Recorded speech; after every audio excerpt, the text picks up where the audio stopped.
Robert Kiyosaki बताते हैं कि अक्सर मिडिल क्लास लोग अपने पैसों के साथ कुछ ऐसी सीरियस मिस्टेक करते हैं जो उनकी खुश भरी लाइफ को बर्बाद कर देता है। और इस वीडियो में मैं आपके सामने 7 ऐसी मिडिल क्लास मिस्टेक्स रिवील करने वाला हूं जो आप में से अक्सर लोग अपने पैसों के साथ करते हैं। आज का मिडिल क्लास पैसा बचाना कम और उड़ाना ज्यादा जानता है और शायद यही सबसे बड़ा रीजन है कि इंडियंस पैसा तो बचा कम रहे हैं और लोन ज्यादा ले रहे हैं क्योंकि उन्हें फालतू की चीजों पर खर्चा करना है। इस आर्टिकल में आप खुद ही देख सकते हो कि 2022-23 में बैंक्स की तरफ से 7 लाख करोड़ के पर्सनल लोन दिए गए थे, पर 2024 तक आते आते ये नंबर 47 लाख करोड़ हो चुका है और ऐसा अनुमान लगाया जा रहा है कि आने वाले कुछ सालों के अंदर अंदर सारी हदें पार होने वाली हैं। अब देखो, ये तो हुई सिर्फ पर्सनल लोन की बात, पर लोगों को लोन सिर्फ अपने पर्सनल खर्चों के लिए थोड़ी चाहिए। उन्हें तो अपनी हर छोटी बड़ी चीजों के लिए सिर्फ एक ही नाम सामने आता है, लोन्स। अब भैया रईस दिखना है, पर 25,000 की सैलरी में कहाँ कोई रईस दिखेगा। और आजकल जो सबसे कॉमन लोन एक मिडिल क्लास को चाहिए वो है मिस्टेक नंबर 1, EMI वाली रईसी कार्स। देखो, आजकल हम मिडिल क्लास लोगों का फंडा बहुत ही सिंपल हो चुका है। हमारा मानना है कि अमीर होना नहीं पर अमीर दिखना जरूरी है। और अमीर आप कैसे दिखोगे? जब आपके पास महंगी और बड़ी गाड़ी होगी। और इसलिए हमारे रमेश बाबू ने भी कुछ ऐसा ही किया। अब दरअसल हुआ क्या, रमेश भाई काफी टाइम से एक ही कंपनी में काम कर रहे थे। उनके साथ के कलीग्स जॉब छोड़कर चले जाते तो उन्हें अच्छी हाइक मिलती। अब उनके सभी कलीग्स फोटो डालते, अच्छी अच्छी लोकेशन पर जाते, तो रमेश बाबू ने सोचा कि क्या ऐसा किया जाए जिनसे उन सभी की बराबरी कर सकूं, प्लस में अपनी तरक्की तो दिखानी थी। इसलिए उनको ख्याल आया गाड़ी लेते हैं। अब 2.5 साल से एक ही जगह काम कर रहे हो तो उन्हें कुछ खासी हाइक तो मिली नहीं, बट उनकी सैलरी 50,000 पर मंथ के आसपास थी। अब बात यह है कि अगर आपको किसी को जलाना है तो छोटी गाड़ी लेकर तो जला नहीं सकते, इसलिए 10 लाख से ऊपर की गाड़ी देखो। अब रमेश बाबू ने सर्च करी और सबसे लेटेस्ट ट्रेंडी गाड़ी ढूंढी जिसको लोग मुड़ मुड़ कर देखें, और उनकी नजरों में आई नई नवेली टाटा कर्व प्लस। अब 12,50,000 की गाड़ी पसंद आई है, पर पैसा तो है नहीं, तो रमेश बाबू ने लिया कार लोन। डाउन पेमेंट करो 2.5 लाख का और कार लोन ले लिया 10 लाख का। अब आप देख सकते हो कि 10 लाख के लोन के ऊपर 9% के हिसाब से उन्हें कितने अमाउंट की EMI पे करनी पड़ेगी।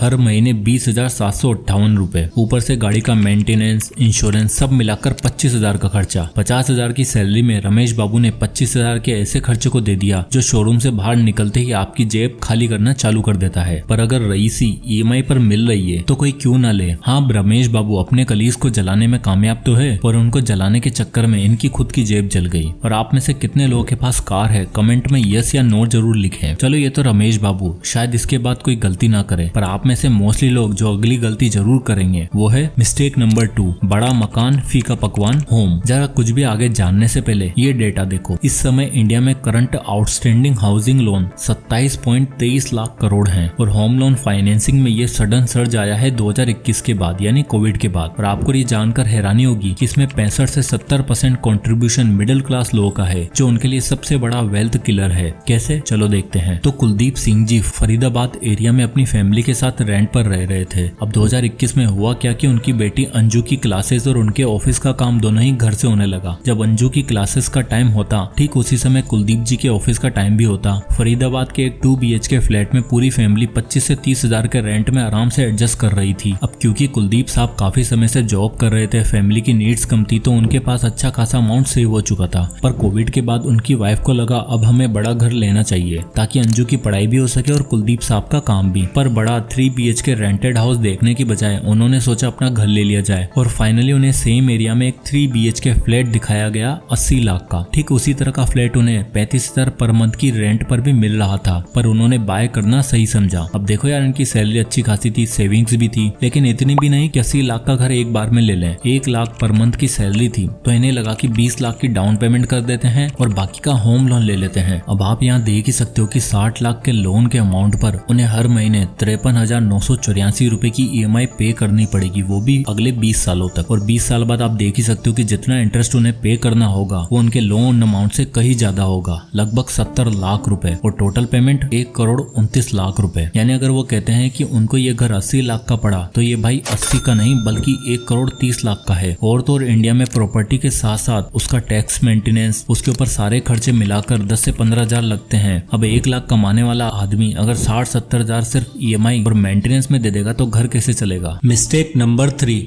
Financial risk management and incorporate insurance. आजकल हर कोई जल्दी से जल्दी फाइनेंशियली फ्री रहना चाहता है और वो बस ये ढूंढता रहता है कि कोई ऐसा मिल जाए जो मुझे कुछ ऐसी इन्वेस्टमेंट बता दे जहां से 15 से 20% तक रिटर्न मिल जाए, तो मैं अपने पैसों को इन्वेस्ट करके जल्दी से जल्दी रिटायर हो सकूं। बात तो सही है, हर कोई आज के टाइम पे इन्वेस्टमेंट अपॉर्चुनिटी ढूंढता रहता है, बट फाइनेंशियल फ्रीडम की सीढ़ी चढ़ने के चक्कर में वो कई सारे जरूरी स्टेप्स भूल जाता है, जिसमें सबसे पहला आता है इमरजेंसी फंड बनाना। यानी आपके पास एटलीस्ट अपने महीने के खर्चों का 6 गुना तक इमरजेंसी फंड होना चाहिए जो किसी भी बुरी सिचुएशन में आपके काम आ सके। और दूसरा सबसे इम्पोर्टेंट, इंश्योरेंस। बिजनेस स्टैंडर्ड की ये रिपोर्ट बताती है कि इंडिया की 95% पॉपुलेशन ऐसी है जिसके पास किसी भी तरह का कोई इंश्योरेंस नहीं है और 73% लोगों के पास हेल्थ इंश्योरेंस नहीं है। यानी 73% लोग केवल एक कदम दूर है फाइनेंशियली बर्बाद होने से। अब हेल्थ इंश्योरेंस के फायदे क्या क्या है? मान लो आपने बड़ी मुश्किल से इन्वेस्ट करके मेहनत करके 10 लाख रुपए इकट्ठे किए और अचानक कोई हेल्थ इमरजेंसी आपके घर में आ गई, तो अब हो सकता है कि आप उन पैसों का यूज करके इलाज करवा लो। बट अगर आपके पास एक हेल्थ इंश्योरेंस होगा तो आपको हॉस्पिटल्स के बिल्स की चिंता नहीं होगी और आप अच्छे हॉस्पिटल में इलाज करवा पाओगे। एक और चीज, अगर आप हेल्थ इंश्योरेंस जल्दी ले लेते हैं यानी कम एज में लेते हैं तो आपकी प्रीमियम भी काफी कम होती है, तो जल्दी इंश्योरेंस लेना आपके लिए फायदेमंद होगा। तो अगर आप फाइनेंशियल रिस्क को समझ गए हो तो मैं आपको सजेस्ट करूंगा कि आपको अपनी और अपनी फैमिली के लिए एक फ्लोटर हेल्थ प्लान लेना चाहिए, जिससे आपके ऊपर कभी भी कोई भी मेडिकल से संबंधित खर्चों का बिल नहीं आएगा। लेकिन जब हम आम तौर पर हेल्थ इंश्योरेंस लेने की सोचते हैं और किसी कंपनी की वेबसाइट पर जाकर अपना इंटरेस्ट दिखाते हैं तो हमें इतने सारे स्पैम्स कॉल्स आते हैं कि हम परेशान हो जाते हैं। यहाँ तक कि कुछ एजेंट्स तो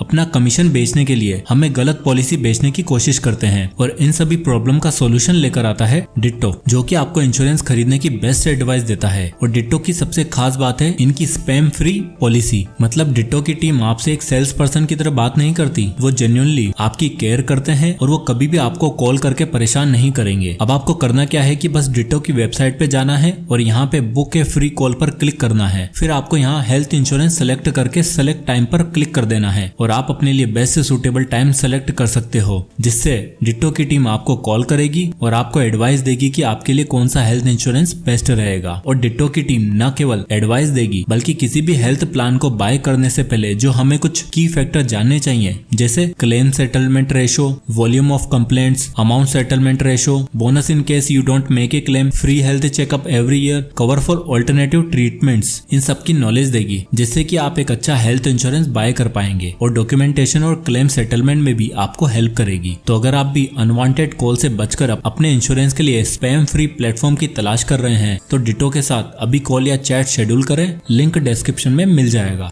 मिस्टेक नंबर 4, एसेट बोरिंग है, नो एसेट। तो अब जो इंसान गाड़ी, घर और अनट्यूशन खाने के खर्चे नहीं करता वो एक सबसे बड़ी गलती करता है, नॉट बिल्डिंग एसेट्स। दरअसल मोस्टली मिडिल क्लास पेरेंट्स और लोगों की गलती ये होती है कि वो हमेशा बेसिक एजुकेशन और हायर एजुकेशन पर ध्यान देते हैं, जबकि world famous author Robert Kiyosaki का कहना है कि फाइनेंशियल एजुकेशन और वेल्थ बिल्डिंग का कॉन्सेप्ट भी उतना ही इम्पोर्टेंट है जितना कि नॉर्मल एजुकेशन। और सच बताऊं तो मोस्टली मिडिल क्लास लोगों को EMI भरना, बड़ी गाड़ी, iPhone 16 लेना, ये सब तो बहुत अच्छा लगता है, पर अपने लिए एसेट बिल्ड करना, कोई बिजनेस बिल्ड करना, इन्वेस्टिंग करना बिल्कुल बोरिंग लगता है। इन्हें 10-20 हजार से लेकर 50-60 हजार तक EMI में देना मंजूर है, पर महीने का 5-6 हजार लगाकर कोई स्किल बिल्ड करना, SIP के थ्रू इन्वेस्टिंग करना, ब्रांड बिल्डिंग सीखना इन्हें बोरिंग लगता है। और ऐसा इसलिए क्योंकि आसपास का एनवायरनमेंट जो है ना वो रेट रेस वाला है, आप उसमें फंसे हुए हो और उससे निकलने के लिए आपको मेहनत करनी पड़ेगी, टाइम और डेडिकेशन देना पड़ेगा, इसलिए वो बोरिंग है। अब जरा देखो रमेश बाबू, जिन्होंने 12.5 लाख की गाड़ी के लिए हर महीने 20,000 देना मंजूर कर लिया था, अगर वही 20,000 रुपए की SIP के थ्रू वो इंडेक्स फंड में इन्वेस्ट करते तो 5 साल बाद उनके पास 16.5 लाख रुपए होते और 10 साल बाद 46,60,000 रुपए होते, जिसमें वो गाड़ी क्या उस गाड़ी के सबसे टॉप मॉडल आ जाता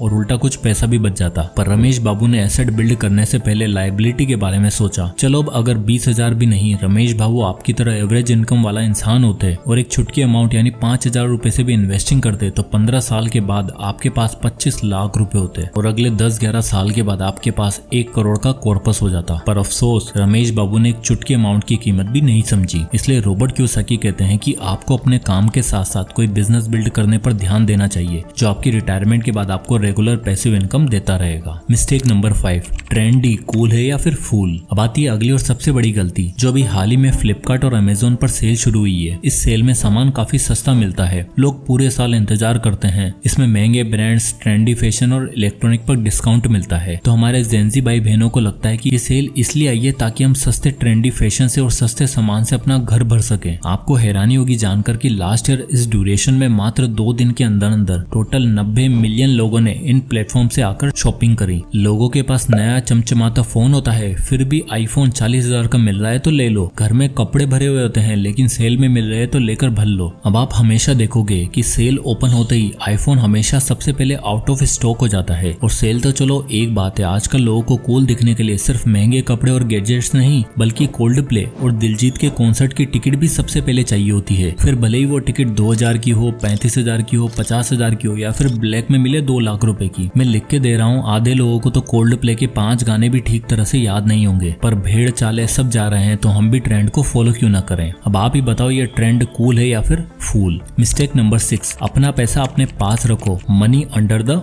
मैट्रेस। दोस्तों आपको स्पेशल 26 मूवी तो याद ही होगी। उसमें आपने कुछ ऐसा सीन देखे होंगे जहां लोग अपने सोफा सीट में, चावल के डब्बों में और तो और घर की छतों में पैसा छुपा कर रखते हैं। चलो ये तो हो गई करप्ट और बहुत ज्यादा अमीर लोगों की बातें, पर क्या आप जानते हो आप भी कुछ ऐसा ही करते हो। मोस्टली मिडिल क्लास लोग जो थोड़ा बहुत अपना पैसा बचाना जानते हैं वो भी पैसा बचाकर घर के लॉकर्स में या बैंक्स में डाल देते हैं और इन्वेस्टमेंट के नाम पर ज्यादा से ज्यादा एफडी करवा लेते हैं, जिससे होता यह है कि उन पैसों की वैल्यू कभी बढ़ी नहीं पाती और वो पैसा आने वाली इन्फ्लेशन का सामना नहीं कर पाते। बैंक्स आपको सेविंग्स पर मात्र 3 से 4% का इंटरेस्ट अलाउ करता है, एफडी पर 6% और घर में रख दिया तो कुछ भी नहीं मिलता और इन्फ्लेशन है 7 से 10%। पर हमारे मिडिल क्लास लोग सेफ्टी के चक्कर में अपने सबसे बड़े एसेट को, अपने पैसों को एक ऐसी मशीन में डाल देते हैं जहां पड़े पड़े वो बर्बाद हो जाती है। इस टर्म को इंग्लिश में कहते हैं putting money under the mattress. यानी जिस तरह हम चाबी छुपाया करते थे ठीक उसी तरह सेफ्टी के डर से मिडिल क्लास लोग पैसों को भी छुपा कर रखते हैं। वो भी सोच के देखो, अगर आप अपने पैसों को वही 10,000 रुपए जो आप सेव करके बैंक में डालते हो अगर आप उसे इन्वेस्ट करते तो ओवर द इयर्स इन्फ्लेशन के बावजूद आपको 12% के हिसाब से 10 साल बाद आपकी वेल्थ होती 16,30,000 रुपए, 15 साल बाद 28,80,000 रुपए, 25 साल बाद 68 लाख रुपए और 30 साल बाद आफ्टर एडजस्ट इन्फ्लेशन भी आपके पास नियर अबाउट 1 करोड़ का कॉर्पस होगा। मिस्टेक नंबर 7, वीकेंड वाली जिंदगी 2 दिन की अमीरी। अब जो लोग एसेट बिल्ड नहीं करते, कोल्ड प्ले की टिकट्स नहीं खरीदते, सेव करके पैसा बचाकर छुपा के रखते हैं, वो उन पैसों का यूज गलत जगह कर लेते हैं। लाइक प्लानिंग ए लग्जरियस वेकेशन, यानी बस 2 दिन की अमीरी फिर महीने भर की फकीरी। मैंने ऐसे बहुत से लोगों को देखा है जो ट्रिप खूब अच्छी तरह से प्लान करते हैं। ट्रिप का इन्हें सब पता होता है, ट्रेन का टिकट 1500, होटल 5,000, खाना पीना 7-8 हजार, बाइक राइडिंग 6-7 हजार, यहाँ घूमना वहाँ घूमना 20-25 हजार पर पर्सन की पूरी आइटनरी होती है और सब कुछ चाहिए लग्जरियस नवाबों वाले शौक। और ट्रिप पर जाने के बाद अलग से और खर्चा होता है। पर गोवा तो जाना है, हर 2 महीने बाद एक ट्रिप पर जाना है, यानी कुल मिलाकर 2 महीने पैसे कमाओ फिर 2 दिन ट्रिप में उड़ा दो और मंडे को फिर से ऑफिस ज्वाइन करो क्योंकि अगले महीना चलाने के लिए पैसा नहीं बचा। तो भैया ये वीकेंड वाली अमीरी, ट्रिप्स, पार्टीज आपको मात्र 15 दिन के अंदर अंदर एक ऐसी सिचुएशन में लाकर खड़ा कर देती है जहाँ से आपको दूसरों के आगे हाथ फैलाने पड़ते हैं। हाँ, ट्रिप पर घूमो फिरो, मेमोरी बनाओ, बट उतना ही स्पेंड करो जितना जेब अलाउ करे। अब चलो गलतियां तो बता दी, आईना भी दिखा दिया, अब बारी है सॉल्यूशंस की। Solution number 1, 10-20-30 rule for home. घर खरीदते समय हमेशा 10-20-30 रूल को फॉलो करो, जिसमें 10% आपके पास इमरजेंसी फंड होना चाहिए, 20% डाउन पेमेंट होनी चाहिए और आपकी मंथली ईएमआई आपकी टोटल इनकम का 30% से ज्यादा नहीं होनी चाहिए। यानी मान लो आपकी सैलरी 60,000 रुपए महीना है तो आप एक ऐसी प्रॉपर्टी को ढूंढोगे जिसमें आपकी मंथली ईएमआई 60,000 इंटू 30% जो कि होगा 18,000 रुपए। यानी फॉर एग्जाम्पल अगर आप 30 लाख की प्रॉपर्टी सेलेक्ट करते हो जिसमें 20% यानी कि 6 लाख आपको डाउन पेमेंट करनी पड़ेगी तो बचे 24 लाख पे आपको 18,000 पर मंथ की ईएमआई करनी होगी। Solution number 2, the 24 hour rule. ये सेल तो आती जाती रहेगी, बस आप अपने आप को इम्पल्स बाइंग से बचाओ। उसके लिए आप द 24 आवर रूल को फॉलो कर सकते हो, जिसमें अगर आपको कोई महंगा सामान खरीदना है तो उसे इंस्टेंट बाय करने से पहले कार्ट में ऐड करके रख लो और अगर 24 घंटे बाद भी आपको उस सामान को खरीदने की नीड होती है तो बाय करो। वैसे मोस्ट ऑफ द टाइम यही होगा कि 24 घंटे बाद आपको उस सामान को खरीदने की जरूरत ही महसूस नहीं होगी। Solution number 3, use 20-80 rule. इस रूल के अकॉर्डिंग आपको अपनी महीने की सैलरी का 80% खाना पीना, एंटरटेनमेंट और जरूरी खर्चों पर स्पेंड करना है और बाकी बचा 20% आपको इन्वेस्ट करना है। और इन्वेस्टिंग के लिए आप इंडेक्स फंड जैसे एसेट में इन्वेस्ट कर सकते हो। अब मान लो आपकी सैलरी 25,000 है तो 25,000 का 20% होगा 5,000 रुपए। तो आप जैसे यहाँ देख सकते हो कि अगर आप 5,000 रुपए भी महीने का इन्वेस्ट करते हो जहाँ आपको 15% का रिटर्न मिल रहा है तो 25 साल बाद आपके पास 1,64,00,000 की वेल्थ हो जाएगी। बट ये तभी पॉसिबल होगा जब हम डिसिप्लिन के साथ सही जगह पर अपना पैसा लगाएंगे। बट रियलिटी ये है कि जहाँ यूएसए में 55% लोग इन्वेस्ट करते हैं, वहीं इंडिया में केवल 3% लोग इन्वेस्टिंग करते हैं और ये बहुत कम है। और जैसे जैसे इंडिया की इकोनॉमी ग्रो हो रही है, हाँ मिडिल क्लास को भी इस ग्रोथ का फायदा मिलेगा। Solution number 4, keep yourself healthy and insured. देखो बीमारी बताकर नहीं आती और कभी कभी ऐसी आती है कि हमारा हमसे सब कुछ लेकर चली जाती है। इसलिए कुछ भी बाय करने से पहले, इवन इन्वेस्टिंग करने से पहले भी आपको अपने आप को और अपने परिवार के लिए एक हेल्थ इंश्योरेंस जरूर ले लेना चाहिए। इसलिए डिस्क्रिप्शन लिंक से जाकर डिटो को जरूर चेकआउट करें, क्योंकि ये एक स्पैम फ्री प्लेटफॉर्म है। और डिटो की टीम के साथ कॉल या चैट शेड्यूल करना ना भूलें। तो दोस्तों आई होप की वीडियो आपको पसंद आया होगा। पसंद आया तो वीडियो को लाइक करें और ज्यादा से लोगों तक शेयर करें। इसी तरह के वीडियो के लिए चैनल को सब्सक्राइब करना ना भूलें। तो मिलते हैं नेक्स्ट वीडियो में, तब तक के लिए जय हिंद।